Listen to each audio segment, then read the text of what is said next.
चीमा साहब, सबसे पहले ये तो बताएं कि आपका फिल्म इंडस्ट्री की तरफ आना और इसका क्या आपका पस मंज़र था? कैसे शुरू कर लिया इस फिल्म इंडस्ट्री की तरफ आना?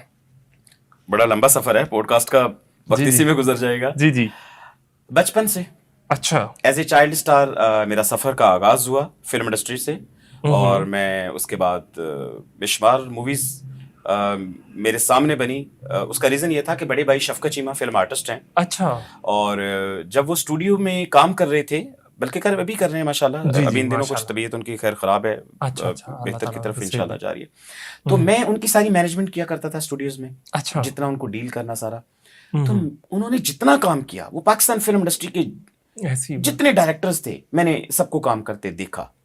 और जब मैंने एज ए डायरेक्टर खुद अपना आगाज किया तो 300 डायरेक्टर का एक्सपीरियंस मेरे अंदर मौजूद था। मैं अच्छा। ऑब्जर्व कर चुका था ठीक इतने है लोगों को काम करते हुए। ठीक है ठीक है।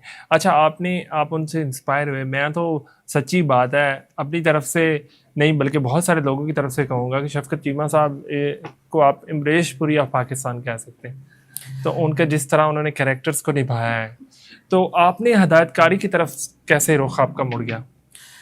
देखिए, जब मैं शफकत भाई को काम करते देखता था ना, तो फिल्म इंडस्ट्री में जो सबसे पावरफुल एक कुर्सी होती थी वो होती थी डायरेक्टर की, जो कैप्टन ऑफ शिप होता था। जब मैं उनकी शख्सियत को देखता था, उनके काम को देखता था कि डायरेक्टर्स के अंडर में आर्टिस्ट भी होते हैं, टेक्नीशियंस भी, तमाम लोगों पे एक डायरेक्टर जो होता है उसकी एक अच्छी पावर होती है। और फिर डायरेक्टर एक क्रिएटर होता है, उसने ऐसी ऐसी चीजें तख्लीक करनी होती हैं। उस वक्त से एक माइंड बन गया कि इंडस्ट्री में एक्टिंग तो शौक है, लेकिन बनना फाइनली डायरेक्टर है। तो अच्छा अल्हम्दुलिल्लाह मैं उस मुकाम पे हूँ कि बहुत सारे प्रोजेक्ट किए हैं, कर भी रहा हूँ एज ए डायरेक्टर। अच्छा, आपका जो पहला प्रोजेक्ट था जियो सर उठा के, वो कैसे शुरू किया और उसके साथ साथ उसकी कहानी को कैसे आपको रिलेट करते हैं छोटू गैंग के हवाले से? बिल्कुल बुखारी साहब, ये ट्रू बेस्ड कंटेंट था। अच्छा। 2017 में फिल्म बनाई थी जियो सर उठा के, और अच्छा। छोटू गैंग बेस्ड था स्टोरी। अच्छा, मैं इत्तेफाक से चूंकि फिल्म की तरफ आना था, अच्छा। मैं न्यूज देख रहा था अपने ऑफिस में बैठा। ठीक है। तो न्यूज जो चल रही थी टीवी पे, वो चल रही थी कि पिछले 15 दिनों में 900 अहलकार जो हैं, मतलब बहुत सारे पुलिस के अहलकार जो हैं, वो छोटू गैंग के खिलाफ ऑपरेशन में मसरूफ अच्छा। हैं। अच्छा। और 9 पुलिस अहलकारों को छोटू गैंग ने अगवा कर लिया अच्छा। और तवान और बता दे के पुलिस वालों को बाजियाब करवाया गया। मैंने कहा यार ये क्या क्या इतना मजबूत, ऐसा गैंग के अदारों को अगवा कर लिया गया। मैंने उसके ऊपर रिसर्च शुरू की। अच्छा। बड़े भाईजान शफकत चीमा साहब से जिक्र किया, भाईजान मैं इस टॉपिक पे फिल्म बनाना चाहता हूँ। अच्छा। कहते यार ये बड़ा मुश्किल प्रोजेक्ट होगा, कच्चे का इलाका, छोटू गैंग, उसका एटमॉस्फेयर, वो सारा कुछ। मैंने भाईजान पहले कोई मुश्किल काम को हाथ डालना है।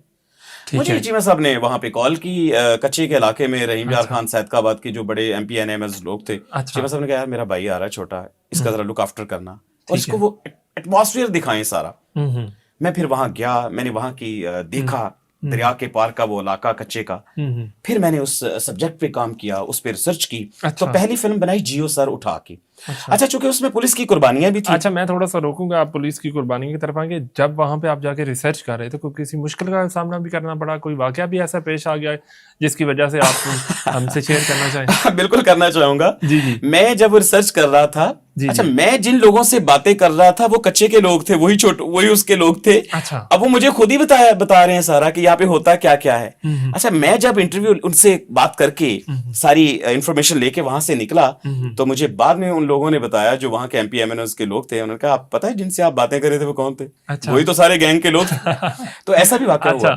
तो उनसे ही पूछ के बहुत सारी चीजें, लेकिन उनको डर किसी चीज का नहीं था। अच्छा। उन्होंने खुले लफ्जों से बताया सारा कुछ, क्या क्या करते हैं, किडनैपिंग करते हैं, क्या क्या मामला होते हैं, वो सारी चीजें। अच्छा, तो अभी आप स्टोरी सुना रहे थे, वो पुलिस वालों से इंटरेक्शन हुआ उसके हवाले से? अच्छा, उसके बाद चूंकि मैंने हमेशा अपने हर प्रोजेक्ट में कोई मैसेज होता है, और अपने मुल्क के अदारों को, उनके मोराल को बुलंद करने के लिए, अपने उनकी पॉजिटिव एक्टिविटीज को बयान करने के लिए अपने मोस्टली प्रोजेक्ट बनाता हूं। तो इस फिल्म में भी पुलिस को ट्रिब्यूट पेश करने के लिए, क्योंकि मैंने देखा जब छोटू गैंग के अगेंस्ट ऑपरेशन हो रहा था तो बहुत सारे पुलिस एहलकार जख्मी हुए, बहुत सारे मरे।